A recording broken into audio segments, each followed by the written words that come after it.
Solta a vinheta!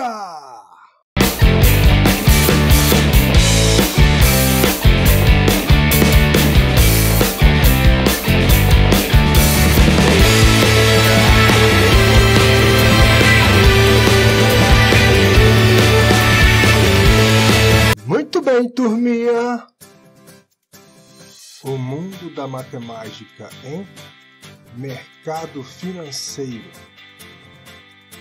Nesse vídeo, iremos aprender conceitos sobre o mercado de câmbio. E tem mais, de um jeito que você nunca viu. Muito bem! Antes de continuar, inscrevam-se, curtam e compartilhem esse vídeo, pois o objetivo do canal é fazer com que os vídeos cheguem ao máximo de pessoas possíveis, ok? Porque através do conhecimento podemos conquistar tudo. Não é mesmo? Bora lá! Onde é definida a PETAX?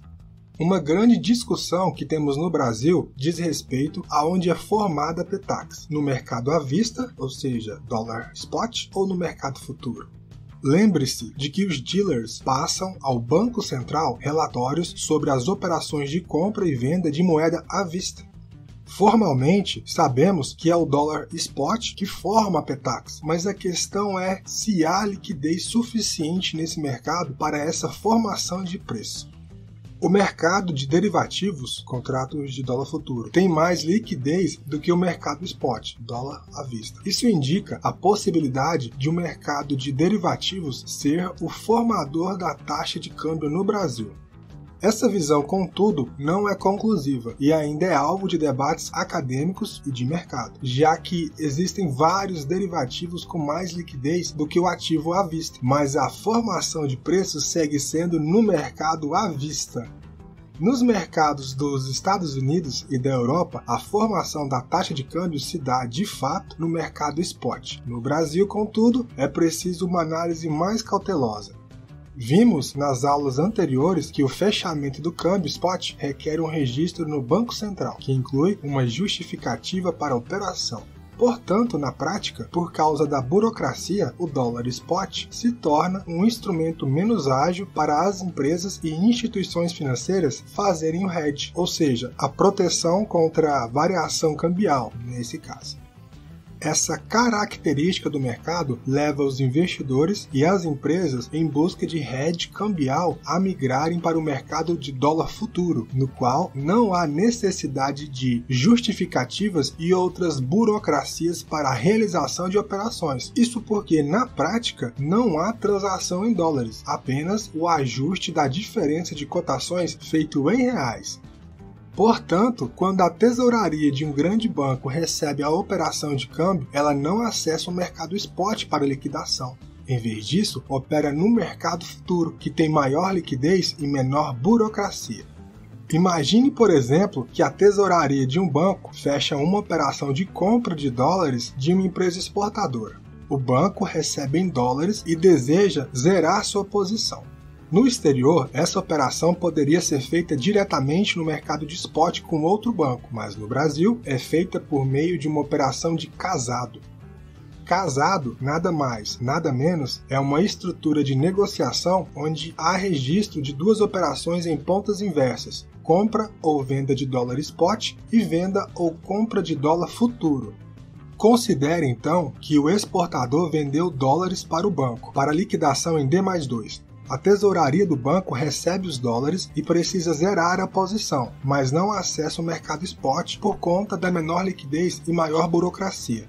O banco acessa o mercado futuro para vender contratos de dólar. A posição da tesouraria passa a ser então comprada em dólar à vista e vendida em dólar futuro. É preciso agora mudar a posição vendida de dólar futuro para dólar à vista, e isso é feito por meio da operação de casado. A tesouraria do banco procura uma contraparte interessada em fazer justamente o oposto, ficar comprado em dólar futuro e vendido em dólar à vista, e negocia com ela uma taxa e é fechada a operação, zerando a posição. Esse tipo de operação é muito comum no mercado brasileiro, sendo um recurso recorrente para quem busca mudar sua posição de dólar futuro para dólar à vista e vice-versa. A operação de hedge não foi feita no mercado à vista, e sim no futuro e com base no casado. Houve a migração do hedge para o dólar spot. A liquidez está no dólar futuro e no casado. As informações que os dealers passam para o Banco Central e que são usadas no cálculo da PETAX vem boa parte dessas operações de casado. E daí vem as reflexões sobre o mercado futuro como formador da taxa de câmbio à vista no Brasil. Fatores de risco. Falar sobre riscos é essencial quando tratamos de qualquer tipo de investimento. Com o câmbio não é diferente. Existem 4 fatores de risco que são comuns aos investimentos. O risco de crédito. A possibilidade de ocorrência de perdas associadas ao não cumprimento pelo tomador ou contraparte de suas respectivas obrigações financeiras nos termos pactuados. A desvalorização de contrato de crédito decorrente da deterioração na classificação de risco do tomador, a redução de ganhos ou remunerações, as vantagens concedidas na renegociação e aos custos de recuperação. Risco de liquidez. É a ocorrência de desequilíbrios entre ativos negociáveis e passivos exigíveis, ou seja, descasamentos entre pagamentos e recebimentos, que possam afetar a capacidade de pagamento, levando-se em consideração as diferentes moedas e prazos de liquidação de seus direitos e obrigações. Risco operacional. É a possibilidade de ocorrência de perdas resultantes de falha, deficiência ou inadequação de processos internos, pessoas e sistemas ou de eventos externos. Risco de mercado. É a possibilidade de ocorrência de perdas resultantes das flutuações dos valores de mercado de posições. Essa definição inclui os riscos das operações sujeitas à variação cambial, taxa de juros, dos preços de ações e dos preços de mercadorias, commodities. Diversificação de investimentos. Quando pensamos em investimentos em dólar ou qualquer outro ativo, a diversificação é conceito importante a ser considerado. Desde que o economista dos Estados Unidos, Harry Markowitz, lançou as bases da teoria moderna de carteiras, que lhe rendeu o Prêmio Nobel em 1990, os investidores têm seguido a noção de que, quanto mais diversificada uma carteira de ativos é, menor é o risco total da carteira. Resumidamente, Markowitz propôs que uma diversificação de portfólios pode resultar em uma carteira melhor do que cada ativo individualmente. Até o surgimento dessa teoria, era comum a visão de que a melhor forma de investir era concentrar as aplicações em um ativo, ou poucos ativos. Markowitz demonstrou que, em uma carteira variada de ativos, obtinha uma relação entre risco, medido pelo desvio padrão, e retorno muito mais eficiente do que aquela obtida pelo investimento em apenas um ativo. Dessa demonstração, nasceu o conceito de fronteira eficiente. Note que no gráfico a fronteira eficiente é representada pela curva pontilhada. Ao longo da fronteira eficiente, para cada nível de risco-retorno, existe um portfólio ótimo de ativos diversificados, pontos preenchidos no gráfico, que supera os ativos individuais, pontos sem preenchimento. O dólar é considerado um ativo interessante para a diversificação da carteira de investimentos. Uma das razões é a sua alta liquidez, já que a moeda americana é um dos ativos mais negociados do mundo. Embora o risco de crédito dependa do tipo de operação realizada, o risco operacional de investimentos em dólar é relativamente baixo, justamente porque o grande número de transações ao longo de décadas tem aperfeiçoado e definido os processos e minimizando os erros. Outro fator favorável à diversificação em dólar é o baixo custo de transação. Mas talvez o argumento mais contundente seja a correlação do dólar em relação a outros ativos. Peguemos o Ibovespa, principal índice de ações do mercado brasileiro, como exemplo. Sabemos que se dois ativos têm correlação igual a 1, se um deles sobe 10%, o outro terá a mesma alta. Se a correlação for menos 1, quando um subir 10%, o outro cairá 10%. De modo geral, correlações positivas indicam que os ativos terão movimentos no mesmo sentido, alta e alta, por exemplo. E correlações negativas indicam movimentos opostos, alta e queda, por exemplo. O gráfico, por exemplo, mostra uma série histórica de janeiro de 2002 a janeiro de 2019, com a correlação entre o dólar e o Ibovespa, que é de menos 0,35%. Portanto, a tendência é que, quando a bolsa brasileira sobe, o dólar cai e vice-versa. A importância da diversificação de investimentos. A construção de uma carteira de investimentos deve ser realizada considerando diversos aspectos, como os objetivos do investidor, seu horizonte de investimento, suas necessidades de liquidez, seu apetite ao risco, dentre outros. Não obstante, é fundamental o papel da diversificação na alocação dos recursos, pois deve-se considerar o impacto da variação cambial na destruição ou construção da riqueza. Os ativos básicos podem estar crescendo rapidamente, enquanto a desvalorização da moeda nacional pode minimizar o desempenho do portfólio. Ou seja, os investimentos podem estar aumentando de valor, mas se o poder de compra do real cai, esse aumento pode não acompanhar a alta do dólar. Com isso, a riqueza diminui. A diversificação de moeda ajuda a suavizar essas subidas e descidas.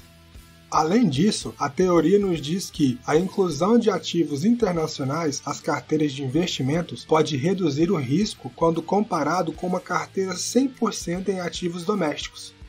A razão é que os ativos internacionais não se movem em perfeita sintonia com os ativos domésticos. As recentes mudanças no mercado financeiro local e internacional tornaram acessíveis instrumentos que estavam restritos apenas a investidores de alto patrimônio. Hoje, existem alternativas para os pequenos investidores. Muito bem, como a ideia por trás das vantagens da diversificação internacional é a existência de uma baixa correlação entre os ativos domésticos e os estrangeiros, vamos ao gráfico identificar um bom exemplo disso. Podemos analisar que o investidor avesso ao risco preferirá um ponto que seja mais alto, maior retorno, e mais à esquerda, menor risco. Considerando a curva AB, todos os pontos permanecerão abaixo e à direita dessa fronteira eficiente. Investidores racionais escolherão pontos ao longo dessa fronteira, pois qualquer carteira abaixo de AB terá um risco mais alto, dado o mesmo retorno esperado, ou um retorno mais baixo, dado o mesmo nível de risco. Contudo, investidores em carteiras domésticas são limitados à fronteira eficiente AB. Caso o investidor tenha a possibilidade e disposição de ir além do limite de seu país, investimento offshore, e incluir ativos estrangeiros no portfólio, haverá uma nova fronteira eficiente em formação. Essa aumentará e passará mais para a esquerda, linha CD. Podemos constatar que um retorno mais alto poderá ser conseguido com o mesmo risco ou um mesmo retorno com uma acentuada diminuição do risco se compararmos com uma carteira totalmente com ativos domésticos, linha AB. Muito importante ressaltar, a tarefa de escolher ativos ou produtos internacionais não é para qualquer um. O processo de seleção ou recomendação de um produto de investimento que tenha exposição a ativos no exterior não se limita a uma simples verificação da rentabilidade histórica. Deve-se considerar impactos na relação risco-retorno da carteira, além de aspectos legais, tanto no país de origem do ativo quanto aqui no Brasil. Por exemplo, ao escolher ou recomendar um produto de investimento que tenha exposição a ativos no exterior, deve-se estar atento se o produto atende à legislação brasileira e tem os registros nos órgãos reguladores nacionais, CVM e Banco Central, ou conforme o caso. Muito bem, por hoje é só. Nos vemos nos próximos vídeos. Tchau! E aí, amiguinho ou amiguinha? Gostou do conteúdo? Qualquer dúvida, deixe o seu comentário. E lembrem-se sempre, conhecimento é vida. Até breve!